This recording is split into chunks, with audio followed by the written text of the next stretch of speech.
আমার কাছে কিছুই নাই, বিশ্বাস করে না আছে টাকা। আর আমার দুইটা সাদা পাঞ্জাবি ছিল, আর আমি যেই জুমার খুতবা দিতাম জুব্বা যে পরবো, জুব্বাও ছিল না ভালো। আমার বন্ধু থেকে জুব্বা ধার নিয়ে আসতাম যে বন্ধু দে, জুব্বাটা পরে মাহফিল করব বা একটু দোয়া করব, এই ওয়াজ হবে, আবার তোকে জুব্বা দিয়ে যাব। তো আমি এই অবস্থায় মাহফিলের জন্য বা রাস্তা দিয়ে হাঁটতেছি যে আলহামদুলিল্লাহ আল্লাহ হয়তো আমার রাস্তা খুলতেছে, এই তো রাস্তা আমার খুলে যাচ্ছে। তা আমি একটু ভাব নিলাম, আমার কিন্তু ডেট মেট কিছুই নাই।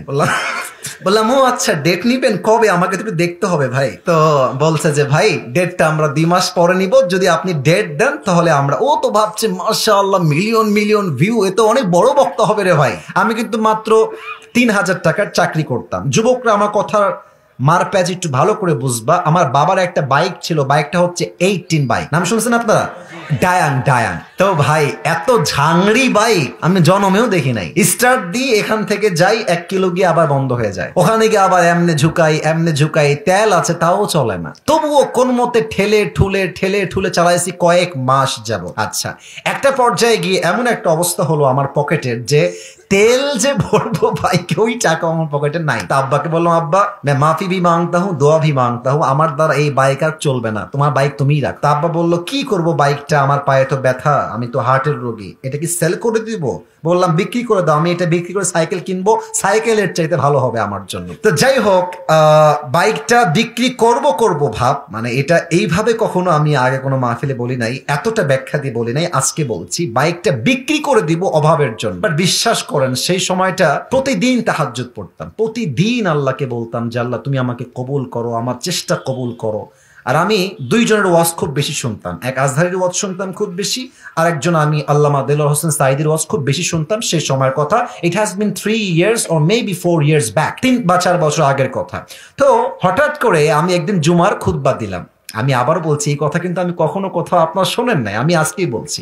তো জুমার খুতবা দিলাম, এই 10টা-20টা লাইক পড়ে, 2-1জন কমেন্ট করে মাশাআল্লাহ, আমি তাতেই খুশি আলহামদুলিল্লাহ। 2-1জন দেখলে আমার জন্য এনাফ বা আমার খুশি কারণ হয়ে যাবে। তো আমার মনে আছে হঠাৎ করে একটা ভিডিও আপলোড হলো আমাকে নিয়ে, মাশাআল্লাহ ভিডিওর টপিক খুব ভালো ছিল, লাখ লাখ রিচ হয়ে গেল। একদিনেই মনে করেন যে 10-20 লাখ মানুষ দেখে ফেললো সেই ওয়াজটা। পরে মিডিয়ার থেকে আমাকে কল দেওয়া হলো যে আপনি জুমা পড়ান কোথায়, আমরা আপনার ভিডিও রেকর্ড করব।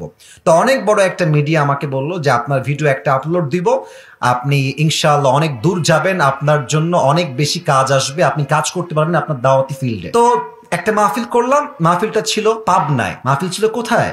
পাবনায়। তো পাবনায় গেলাম, আমি হলাম 3 নম্বর বক্তা, দ্বিতীয় বক্তা না, 3 নাম্বার। তো আমাকে যখন ওয়াজে দেওয়া হলো দ্বিতীয় বক্তা, খুবই রাগ, আমার টাইমটা তাকে কেন দেওয়া হচ্ছে, ওকে তো দিয়ে কাজ হবে না, ওকে নামান, একে দিয়ে কাজ হবে না। এটা 3 বছর আগের কথা, বেশি না, 3 বা 4 বছর আগের কথা। তো আমি ওয়াজ শুরু করলাম, কি বলবো, নিজের কথা বলছি না বা এটা আল্লাহ রহমত বলছি বলতে পারেন। আমি আধা ঘন্টা ওয়াজ করেছি, প্রত্যেকটা যুবক, আমি নেমে গেছি ওরা উঠে গেছে, মানে এই হুজুরকে আমরা ছাড়বো না। নেমে গেলাম, সেটা আপলোড হলো ইউটিউবে। হঠাৎ করে একদিন আমার বাসা ছিল রাজশাহীতে, রাজশাহীর আমাদের মেইন শহরে বাসা, আমার আব্বা জুমার খতিব এবং আমার আব্বা একটা মাদ্রাসার প্রিন্সিপাল। তো আমি বাইপাস দিয়ে যাচ্ছি বাইক নিয়ে, ভাই আমার কাছে কিছুই নাই, বিশ্বাস করে না আছে টাকা। আর আমার 2টা সাদা পাঞ্জাবি ছিল, আর আমি যেই জুমার খুতবা দিতাম জুব্বা যে পরবো, জুব্বাও ছিল না ভালো।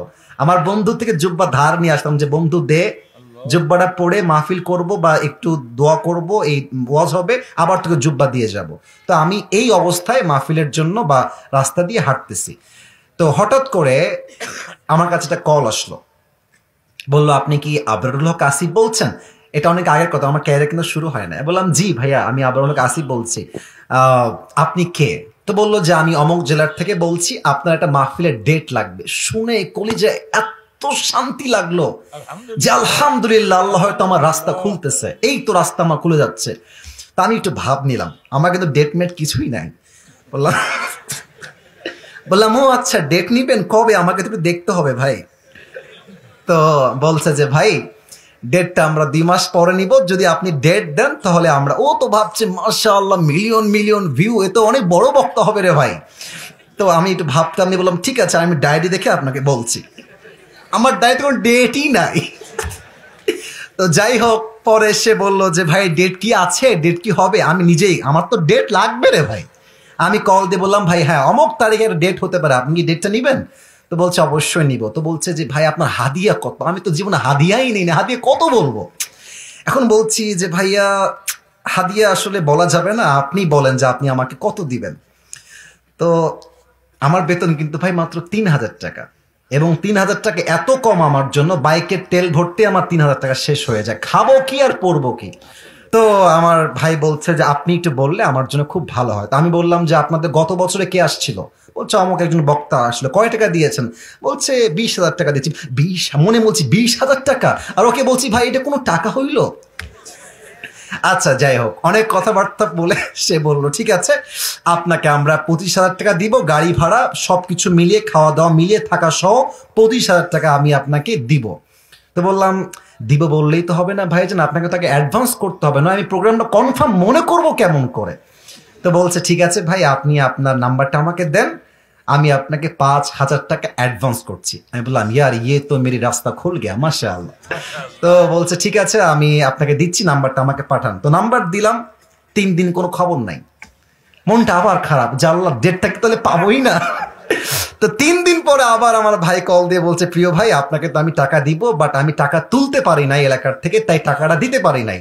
তো মাশাআল্লাহ সবাই আমাকে টাকা দিয়ে দিয়েছে, আপনার নাম্বারে আমি এখনই টাকা পাঠাচ্ছি। তা আমাকে ওই প্রথম মাহফিলের জন্য 5,000 টাকা অ্যাডভান্স দেওয়া হয়, এবং 5,000 টাকায় আমি আমার আব্বা আম্মাকে দিয়ে দিয়েছি। যাও তোমরা নাও।